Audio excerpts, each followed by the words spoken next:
आहे शिवसेना पदाधिकारी आणि महिला पदाधिकारी. महिला संघटना हा एक वेगळा भाग आहे आणि पदाधिकारी शिवसेना एक पुरुष आघाडी हा एक वेगळा भाग आहे. ज्यावेळी आमची कॉमन मिटिंग असते त्यावेळी आम्ही सगळे असतो, परंतु ज्यावेळेला मला महिला आघाडीचा पक्ष संघटना बांधायची त्यावेळेला मी महिला आघाडीच्या महिला घेऊन फिरणार आणि पुरुष आघाडीवाले ते त्यांचे लोक घेऊन फिरणार. या तालुक्याचे जे पदाधिकारी आहेत, अध्यक्ष आहेत किंवा हे तुमच्या मेन कार्यक्रमाला जे आहे ते तुम्हाला बोलवलं जात नाही आणि जास्त सध्या कार्यकर्त्यांमध्ये चालू आहे किंवा तुम्हाला डावलं जाते वारंवार असं या ठिकाणी दिसतं. हे बघा, कुणी डावलू किंवा न डावलू, पक्ष संघटना हे एक आपला उद्देश फक्त पक्ष संघटना वाढवणं आहे. आपली निष्ठा उद्धव साहेबांशी आहे, बाळासाहेबांशी आहे आणि शिवसेना या 4 अक्षरांची आहे. या शिवसेना या 4 अक्षरांमध्ये इतकं बळ आहे. शेवटी कुणी बोलवतं न बोलवतं, ज्यावेळी बोलवलं जातं त्यावेळी मी नक्कीच हजर असते. न बोलावणं किंवा काय कदाचित त्यांचे फक्त पर्सनली काही मिटिंग असू शकतात त्यावेळी नसेल बोलवलं जात. असं काही मी त्यांचं मनावर घेत नाही किंवा असं आमच्यात काही वितुष्ट आहे असा काहीच भाग नाही. बऱ्याच वेळा असं लक्षात आलंय का तुमच्या ठाकरे पक्षाचे जे अध्यक्ष आता तालुका अध्यक्ष आहेत दत्तादा गांगाळे सरपंच माजी, तर त्यांचा फोटो तुमच्या फ्लेक्सवर दिसत नाही बऱ्याच वेळा. असा कोणताही एक फ्लेक्स माझा दाखवा का त्याच्यात दत्ताभाऊ नाहीत. असा माझा कोणताही एक फ्लेक्स दाखवा, फक्त महिला आघाडीचा जो फ्लेक्स असेल आणि फक्त महिला असतील त्याच्यात पुरुष आघाडीचे नेते नसतात. तुमच्या मागच्याच फ्लेक्स वरती त्यांचा फोटो नाहीये. हा सांगते ना, हा जो मागचा फ्लेक्स आहे ह्या मागच्या फ्लेक्सवर तुम्हाला कोणते पदाधिकारी दिसताय खालचे?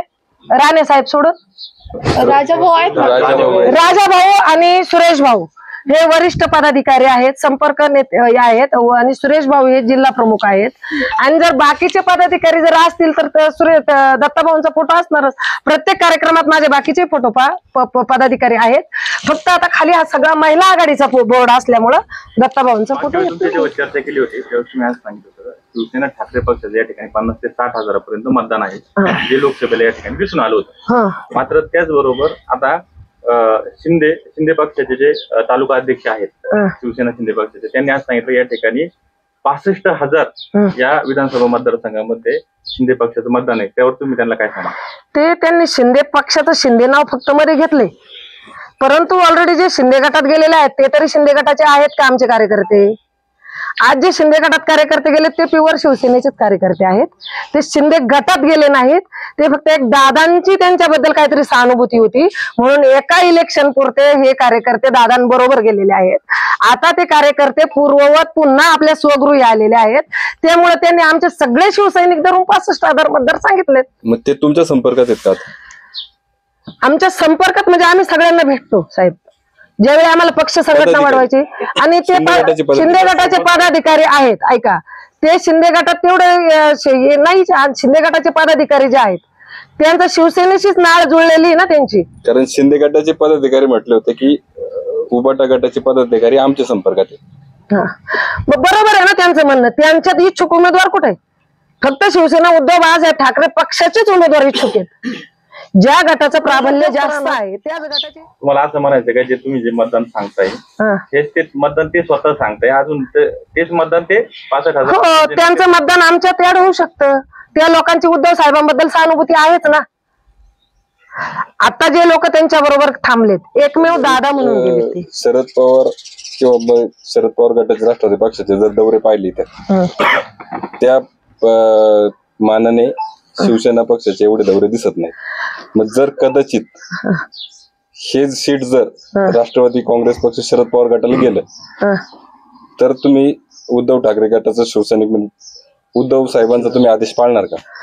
आता कसं आहे, अजून हे उमेदवार वाटप हे अजून वरिष्ठांच्याच हातात आहे. अजून त्यांचीच मिटिंग झाली नाही. काही त्यालाच एक अनुसरून प्रश्न आहे. खासदार अमोल कोल्हेंच्या लोकसभेच्या वेळेस प्रचारादरम्यान आंबेगाव तालुक्यात सर्वत्र जो प्रचार चालू होता त्यात ओभाटाचेच सैनिक मोठ्या प्रमाणावर प्रचारात सहभागी होते. राष्ट्रवादी काँग्रेस शरद पवार गटाचे बोटावर मोजणारे होते असं आपणही बरेच बोललेत आणि सगळ्यांनी पाहिलं पण त्याच्यानंतर अमोल कोल्हेंचा जो मनसरमध्ये नागरिक सत्कार झाला त्यांनी निकमांची उमेदवारी जाहीर केल्यासारखं बोलले. त्यात तुम्ही त्यांना आक्षेप घेतला सुरेश भाऊंनी पण आक्षेप घेतला, तुम्ही होते, सगळेच जिल्हा शिवसेनेचे सगळेच कार्यकर्ते होते. त्याच्यानंतर तुम्हाला सांगण्यात आलं की पक्ष काही ते ठरवल. मग आज त्याला 2 ते 3 महिने झाले, पक्ष का शांत आहे? पक्ष शांत नाही, परंतु आता ह्याच्या 288 जागा वाटप करायचंय. नक्की साहेबांना पण ज्या खात्रीच्या, ज्या मुंबई महत्वाची आहे, मुंबईतल्या जागा हे करू. आता समजा आमच्या वाट्याला किती जागा येत आहेत, शरदचंद्र पवार गटाच्या जागा वाट्याला किती जागा येत आहेत आणि काँग्रेस पक्षाला जागा किती द्यायच्या, हा अजून त्यांच्या तिघांमधला निर्णय येतो. नाही, हा जरी तिघांमधला निर्णय असला तरी आज निकम साहेब उमेदवार असल्यासारखंच हे करतायत, प्रचार करतायत. मग त्यांनी प्रचार जरी केला तरी आम्ही उमेदवार असल्यासारखाच प्रचार करतोय ना. कमी पडताय याचा अर्थ तुम्ही? आम्ही कमी पडत नाहीये, फक्त ते फोकस नाही करताय. आम्ही प्रत्यक्ष सामान्य जनतेशी भेटून करतोय. आणि आम्हालाही पण साहेब ज्यावेळी आदेश देतील त्यावेळी तुम्हाला शिवसैनिक काय आहे, काय ताकद आहे ते दिसेलच. म्हणजे तुम्ही साहेबांच्या आदेशाची वाट पाहता? आम्ही साहेबांच्या आदेशाची वाट जरी पाहत असलो तरी आम्ही कामाला लागलेलो आहोत. आम्ही प्रत्येक मतदाराशी भेटत आहोत. आम्ही प्रत्येक सामान्य जनतेला भेटत आहोत आणि सामान्य जनतेच्या अडीअडचणी काय आहेत त्या जाणून घेत आहोत पहिल्या, आणि त्या अडचणींवर मात कशी करता येईल त्या माध्यमातून आम्ही जनतेच्या संपर्कात आहोत. समजा आज एका जर कुटुंबाची अडचण आम्ही सोडवली तर त्या पाठीमागे 10 कुटुंब माझ्या मागे येत आहेत. उद्या जर चुकून ही जागा, आंबेगावची जागा शरदचंद्र पवार गटाला गेली, तुम्ही अपक्ष म्हणून उभे राहणार? तो जर तरचा विषय आहे आणि ज्यावेळी काय होईल त्यावेळी आम्ही मातोश्रीवर जाऊन साहेबांचा आदेश घेऊन कामालाच लागणार. आता शेवटी साहेबांना आम्ही सांगतोय इथं मशालीचा उमेदवार द्या. आजही मी आता माझ्या याच्यात काय सांगितलंय की साहेबांनी शहानिशा करण्यासाठी की काही 4-2 गुप्तहेर तालुक्यात सोडावे आणि तालुक्याचा आढावा घ्यावा, त्या अनुषंगाने शिवसेनेला तिकीट द्यावं.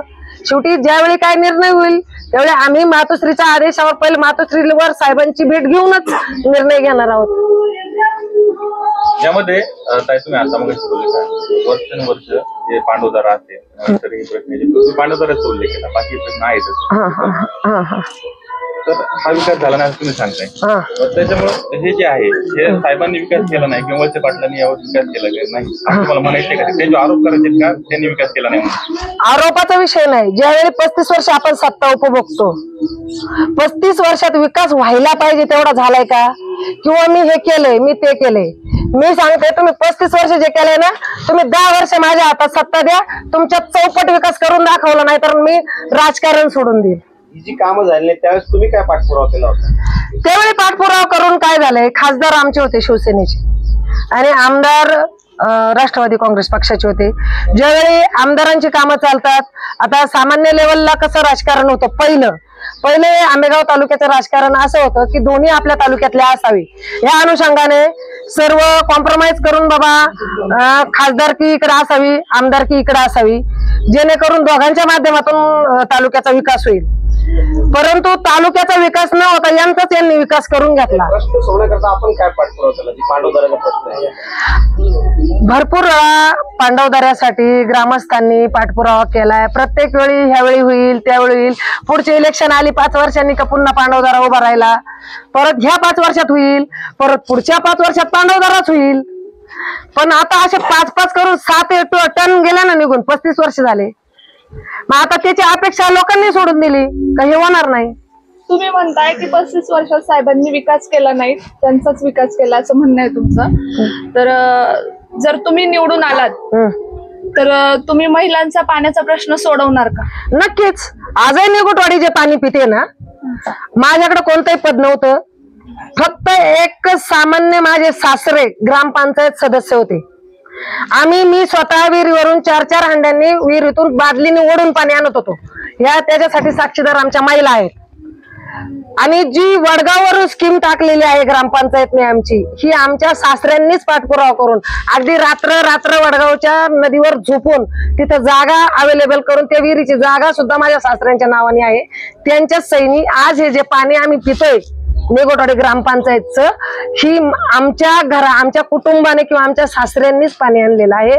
त्यामुळे जो माझ्या सासऱ्यांचा मला आदर्श आहे तोच मला, आम्ही फक्त समाजकारण 80% समाजकारण 20% राजकारण थोडंफार ठेवावंच लागतं आणि आम्ही फक्त समाजाशी बांधील आहोत.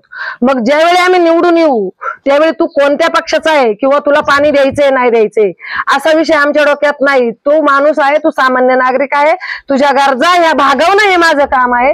त्यासाठी मला जनतेने निवडून दिले आणि ते काम करणं, मी हा जनतेचा शिपाई म्हणून मी काम करणार आहे. आणि एक सामान्य महिलेला, ज्या महिलेने पहिल्यापासून डोक्यावर हंडे घेतलेत, विदाऊट चप्पल चालून पाहिले, आज माझा प्रवास खडतर तुम्ही पहिल्यापासून स्वकष्टातून हे राष्ट्र मी उभं केले. अगदी प्रत्येक घाटात रसवंतीच्या माध्यमातून मी काम केले. आज मला त्या 5 रुपये 2 रुपयाची जी किंमत आहे ती यांना करोडोंच्या रुपयांची किंमत नाहीये. त्यामुळे सामान्य कुटुंबातील मी महिला असून शेतकरी कुटुंबातील मी महिला आहे आणि शेतकऱ्याचे प्रश्न मी चांगले जवळून इव्हन मी स्वतः अनुभवलेत. मी जरी प्राध्यापक झाले असेल, मी दिवसभर जरी कॉलेजला कधी कधी ज्या दिवशी यात्रा असेल त्या दिवशी मी कॉलेज बुडून यात्रा केली आणि मग माझी फी भरलेली आहे. त्याच्यामुळे ते दिवस मला माहिती आहेत.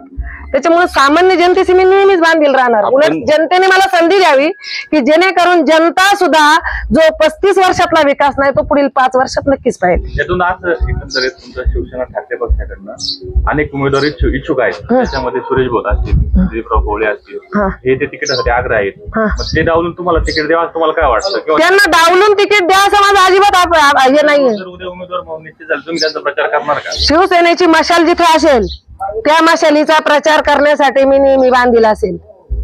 शिवसेनेचा आदेश हा माझ्याशी सर्वस्वी असेल आणि फक्त आंबेगाव तालुक्यात मशालीचा उमेदवार मिळावा ही माझी आग्रही भूमिका आहे. आणि कुणी असू द्या, पक्षश्रेष्ठींनी सुद्धा देताना त्या मी आताच पहिले काय सांगितले, 4 वेळा तेच सांगते. पक्षश्रेष्ठींनी ज्यावेळी तिकीट कुणाला द्यायचंय, भले मला न मिळू द्या, मलाच मिळावा अशी माझी अजिबात अपेक्षा नाही.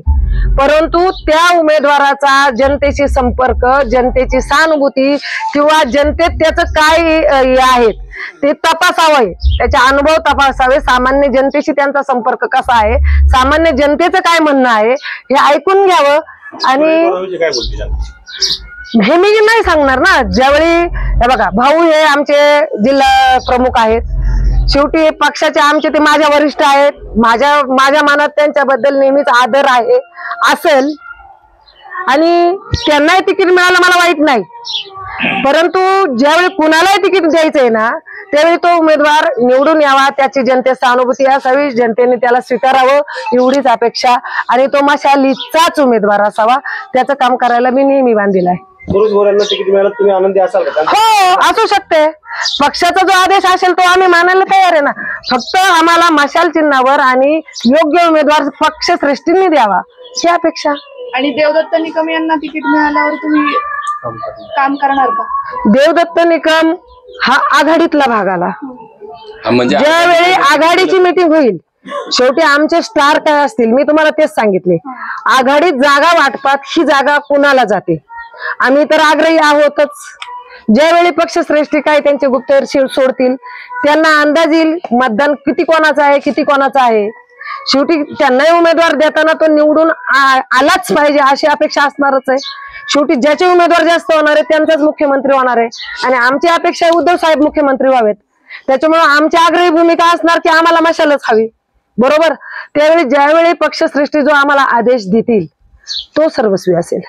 यामध्ये आता तुम्ही सध्याच्या राजकारणाविषयी बोलताय. भीमाशंकर सहकारी कारखान्याच्या वार्षिक सभेमध्ये जो काही गोंधळ झाला त्याच्यामध्ये देवदत्त निकम आणि संचालक मंडळ यांचा जो काही त्याच्यामध्ये संघर्ष झाला, त्याच्यामध्ये चुकीचं कोण होतं किंवा योग्य कोण होतं याबद्दल काय सांगा? यात मी कोणालाच चुकीचंही म्हणणार नाही आणि बरोबरही म्हणणार नाही. ना मी त्याच्यात संचालक आहे ना मी डायरेक्टर त्याच्यात काय कोणत्या बॉडीत आहे आणि मी त्यांच्या मिटिंगलाही नव्हते, पहिली गोष्ट. आता कसं आहे, त्यांच्यात आपण बोलावं म्हणजे आपण कोणाची म्हणजे जर प्रत्यक्षदर्शी आपण असू आणि माझा स्वभाव असा आहे, चुकीचा जरी असेल आणि तो माझा विरोधक असेल तर तरी म्हणजे जो विरोधक माझा बरोबर असेल तरी मी त्या विरोधकाच्या बाजूने बोलणारी बाई आहे. मला चुकीच्या गोष्टी चालत नाही.